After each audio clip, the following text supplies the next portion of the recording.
আসসালামু আলাইকুম। কুকিং হাউজে সবাইকে স্বাগতম জানাচ্ছি। খুবই সহজ এবং ভীষণ মজাদার একটি ডিমের রেসিপি নিয়ে চলে এসেছি। আজ রান্না করব ডিম ভুনা। এই ডিম ভুনাটা সাদা ভাত, খিচুড়ি, পোলাও সব কিছুর সাথে খেতে খুবই ভালো লাগে। প্যানে আমি আগে থেকেই পরিমাণ মতো তেল দিয়ে দিয়েছি। এখন এই তেলের মধ্যে দিয়ে দেব অল্প পরিমাণের লবণ আর দিয়ে দেব কিছুটা হলুদের গুঁড়া।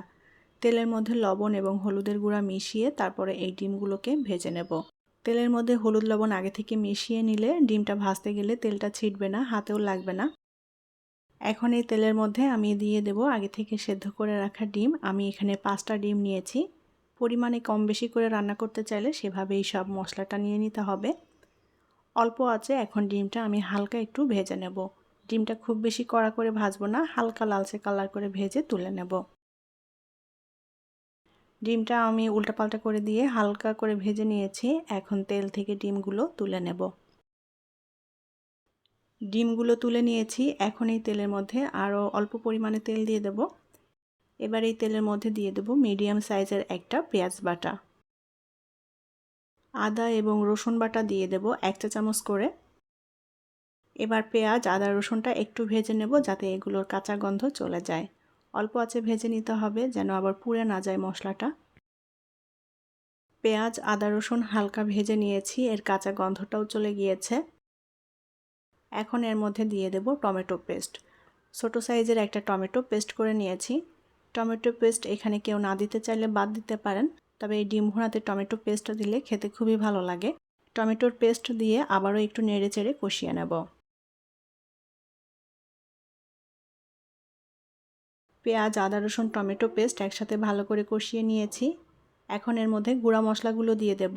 আমি এখানে নিয়েছি ধনিয়ার গুঁড়া 1 চা চামচ, জিরার গুঁড়া 1 চা চামচ, হলুদ গুঁড়া 1/2 চা চামচ, শুকনা মরিচের গুঁড়া 1.5 চা চামচ, লবণ স্বাদ মতো। মরিচের পরিমাণটা যার যার টেস্ট অনুযায়ী অ্যাড করবেন, যে যতটা খেতে পছন্দ করেন। এই ডিম ভুনাটা আমি একটু ঝালঝাল করে রান্না করছি। ঝালঝাল করে ডিম ভুনা খেতে খুবই ভালো লাগে। ভালো করে নেড়েচেড়ে মশলাটা একসাথে মিশিয়ে নেব আর মশলাটাকে একটু ভেজে নেব। অল্প আঁচে আমি 2 মিনিটের মতো মশলাটা ভেজে নিয়েছি।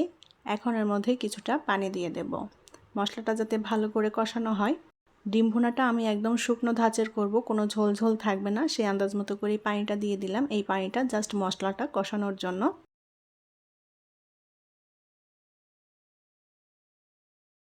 অল্প আঁচে আমি ভালো করে নেড়েচেড়ে মশলাটা কষিয়ে নিয়েছি। মশলার উপরে তেলটাও ভেসে উঠেছে। এখন এর মধ্যে ডিমগুলো দিয়ে দেব।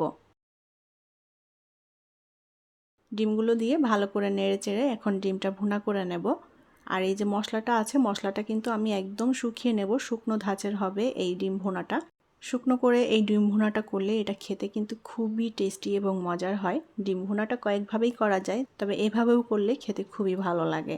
এখন এর মধ্যে দিয়ে দেব 1/2 চা চামচের মতো গরম মশলার গুঁড়া।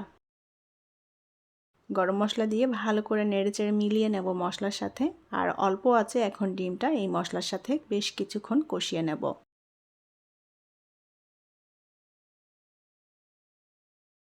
আমি ডিমগুলো মশলার সাথে ভালো করে কষিয়ে নিয়েছি আর মশলাটাও একদম শুকনো হয়ে এসেছে। আমি যে পানিটা ছিল মশলার মধ্যে একেবারে টানিয়ে এভাবে শুকনো করে নিয়েছি।